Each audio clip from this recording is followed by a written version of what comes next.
आज का टॉपिक है हमारा ऋतुचर्या के अंतर्गत जो ये 6 ऋतुएं हैं, शिशिर, वसंत, ग्रीष्म, वर्षा, शरद, हेमंत। इन 6 ऋतुओं को अलग अलग तरीके से हम पढ़ेंगे कि शिशिर में कैसे रहना चाहिए, वसंत ऋतु में कैसे रहना चाहिए, ग्रीष्म ऋतु में, वर्षा ऋतु में। ये सब छोटे छोटे वीडियो होंगे। एक ऋतुचर्या पर पूरा वीडियो बना दिया है मैंने। तो ये जो वीडियो मैंने सोचा कि एक डेडिकेटेड अलग अलग ऋतुओं पे 5-5 मिनट का बना देते हैं, तो वो भी अगर आपको डेप्थ में जाकर ऋतुचर्या पढ़ना हो तो आपका काम हो जाएगा उस पर। तो जैसे हमने ऋतुचर्या में क्या देखा था कि एक बार रिपीट कर देता हूँ मैं ऋतुचर्या के बारे में। तो ऋतुचर्या का मतलब होता है, ऋतु मतलब हो गया आपका सीजन, ठीक है, और चर्या मतलब हो गया आपका रूटीन हो गया। तो जो सीजन बदलता है, जैसे गर्मी, ठंडी, बरसात, शरद, शीत, शिशिर, हेमंत, वसंत, ये सब जो आती हैं, इन सब दौरान पे हमें कैसा खान पान रखना चाहिए, ठीक है, हमारी लाइफस्टाइल कैसी होनी चाहिए, उसके बारे में। तो सिर्फ ये थ्योरेटिकल ही नहीं, ये प्रैक्टिकली भी बहुत इम्पॉर्टेंट और बहुत अच्छा है लाइफ में। तो ऋतुचर्या क्या है? एक आयुर्वेदिक अभ्यास है जिसमें व्यक्ति के आहार, जीवन शैली, व्यवहार को मौसमी परिवर्तनों के अनुसार ढालकर दोषिक संतुलन और समग्र स्वास्थ्य को बनाए रखा जाता है।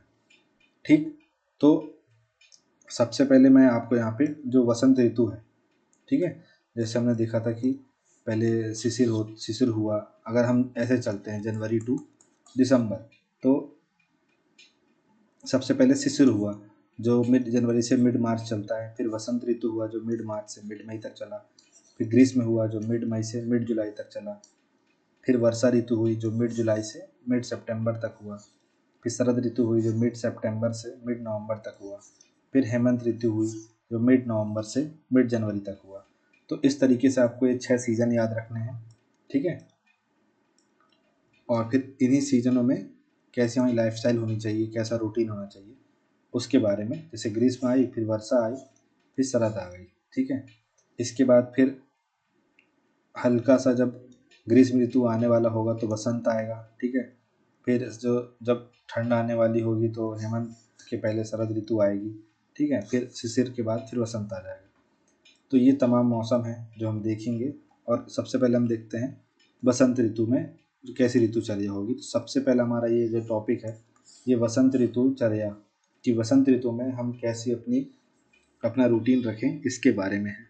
तो ये स्टार्ट करते हैं। तो ये पड़ता है आपको मिड मार्च से मिड मई तक, ठीक है।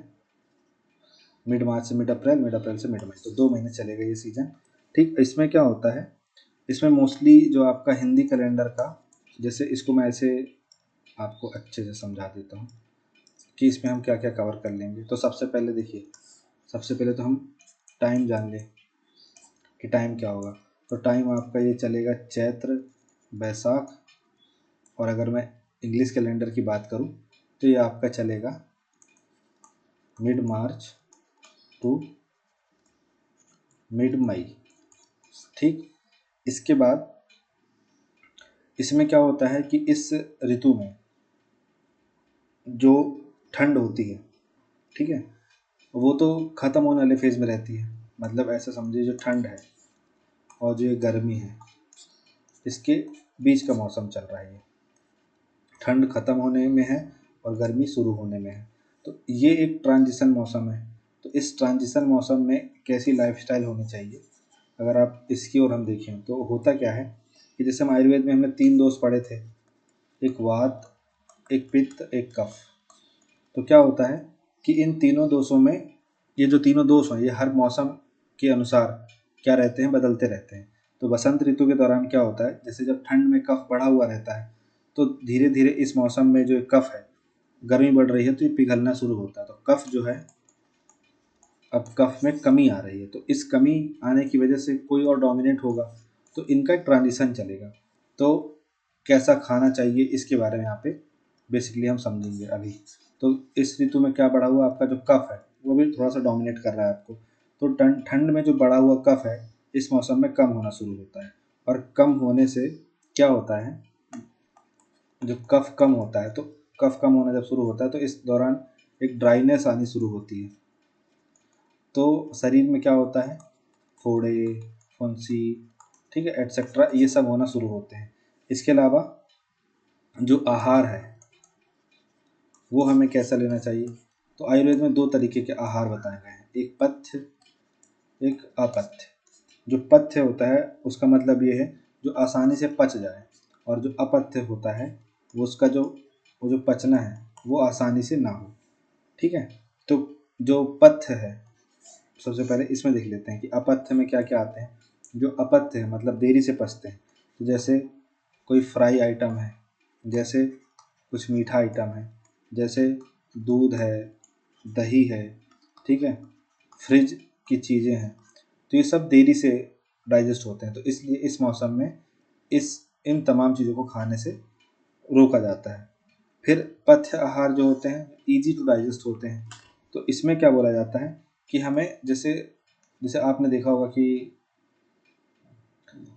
घर में जैसे जो चावल होता है, तो मान लीजिए आपके घर में चावल आया, तो जो जैसे मान लीजिए कि ये चल रहा है, जुलाई का मौसम में धान बोई गई, इसके बाद वो नवंबर तक में, अक्टूबर तक में, नवंबर तक में काट ली गई, तो चलिए उसकी गहाई वहाई सब हो गई, फिर दराई हो गई, तो चावल आपके घर आ गया, धान से चावल आपके घर आ गया।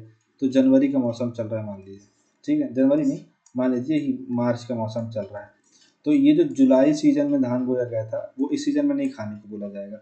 जो 1 साल पुराना हो, मतलब कि जो इसके पहले सीजन में जो बोया गया होगा उस वो 1 साल पुराना हो गया, तो ऐसा चावल, ऐसा खाना, ऐसा जो अनाज है, तो जो पुराना अनाज है उसको बोला जाता है कि सेवन करें इसका। दूसरा, जो गेहूं की रोटी होती है, ठीक है, या जो मिलेट्स होते हैं उनकी रोटियां खाने के लिए बोला जाता है। पराठे वगैरह, तेल वगैरह, इन सब चीज़ों को डिनाई किया जाता है। फिर उसके बाद मूंग, मसूर, अरहर, इनकी दाल जो है वो आप खा सकते हैं। तो मूंग, मसूर और अरहर या तुअर जिसको बोलते हैं, इसकी दाल आप खा सकते हैं, ठीक है। लौकी वगैरह की जो सब्जी है वो ज़्यादा प्रेफर की जानी चाहिए, ठीक।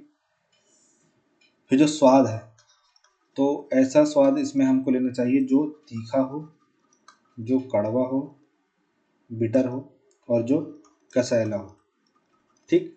इस तरीके से 6 रस बताए गए हैं, 6 स्वाद बताए गए हैं, जिसमें से इस सीजन में 3, तीखा, कड़वा, कसैला, ये जो है इसको ट्राई करना चाहिए। जो खट्टा है, जो खट्टी चीज़ें हैं उसको अवॉइड करना चाहिए। साथ ही जैसे जो मसाले होते हैं, सौंठ, काली मिर्च, ये सब चीज़ें, तो सौंठ, काली मिर्च, ये सब अवॉइड करना चाहिए। साथ ही जो करेला वगैरह है, तो लौकी हो गया, जैसे मैंने लिखा, करेला हो गया, तो ये सब खाना चाहिए। इसके अलावा कोशिश हो सके तो नीम के 5 से 10 पत्ते, ठीक है, जो पत्तियाँ होती हैं नीम की, तो नीम की पत्ती का सेवन करना चाहिए इस दौरान, ठीक है। फिर जैसे जो पानी का सेवन कर रहे हैं, जो पानी पी रहे हैं, तो हल्का उबला पानी पिए, मतलब उबला पानी मतलब जो जिसे उबाल करके रख दिए और उसको बाद में फिर जब नॉर्मल हो जाए तो उसको पी लें, तो उबाल कर पानी पिए, ठीक है। शहद प्लस पानी पिए, तो शहद मतलब एकदम गर्म पानी लेके उसमें शहद नहीं डाल देना है, ठीक है, गर्म पानी में शहद घोल दिए, इसके बाद उसको थोड़ी देर छोड़ देना, इसके बाद फिर जब हल्का सा ठंडा रहे या हल्का सा गर्म रहे तब पीना है इसको, ठीक है। इसके बाद छाछ नहीं पीना, सॉरी, छाछ पी सकते हैं आप, लेकिन दही वगैरह से दूर रहें। बोल सकते हैं गर्मी है भाई दही लस्सी पिएंगे, लेकिन मना किया जाता है, ठीक है।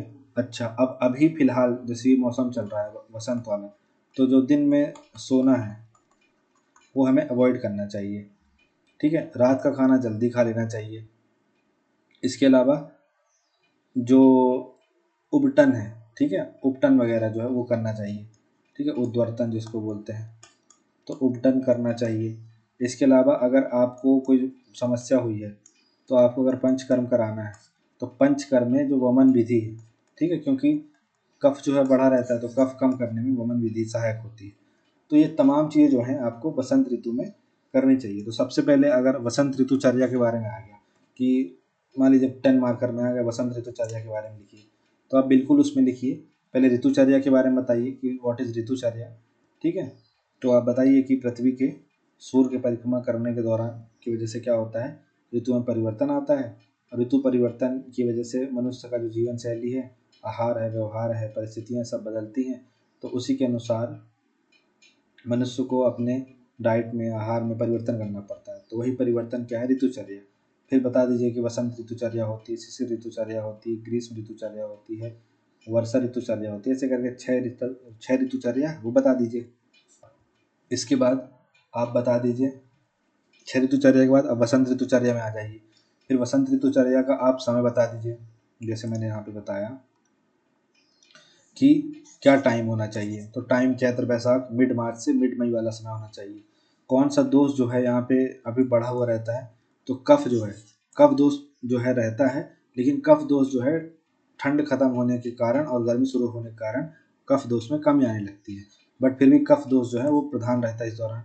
फिर इसके बाद आप बता दीजिए फोड़े फुंसी सब होना शुरू हो जाते हैं शरीर में। फिर इसके बाद आप बताइए कि जो आहार है वो कैसे लेना चाहिए। तो आहार पथ्य और अपथ्य 2 आहार है। तो क्या लेना चाहिए? पथ्य आहार। तो इन्हें पुराना अनाज खाना चाहिए, गेहूँ की रोटी, मूँग, मसूर, तुअर, अरहर इनकी दाल खानी चाहिए। पानी कैसा? उबला हुआ पानी पीना चाहिए, छाछ वगैरह पीनी चाहिए। तीखा, कड़वा, कसैला स्वाद लेना चाहिए। नीम की पत्ती, करेला, लौकी ये सब सब्जी खानी चाहिए। इसके अलावा अपथ्य जो देरी से पचता है, तो ऐसे जो फूड हैं जैसे फ्राई, मीठा, दूध, दही, फ्रिज की चीज़ें, खट्टी चीज़ें, सौंठ, काली मिर्च, दिन में सोना, ये सब अवॉइड करना चाहिए। फिर उपटन भी करना चाहिए इस मौसम में। और अगर आपको पंचकर्म कराने की ज़रूरत पड़ रही है तो फिर उसमें भी आप वमन विधि का सहारा लें। तो ये जो चीज़ें हैं ये वसंत ऋतुचर्या में सब शामिल हैं। इसके बाद अब हम अगले वीडियो में देखेंगे ग्रीष्म ऋतुचर्या के बारे में। तो आई होप सो कि आपको ये टॉपिक क्लियर हुआ होगा। So thank you so much for watching this video. Have a nice day.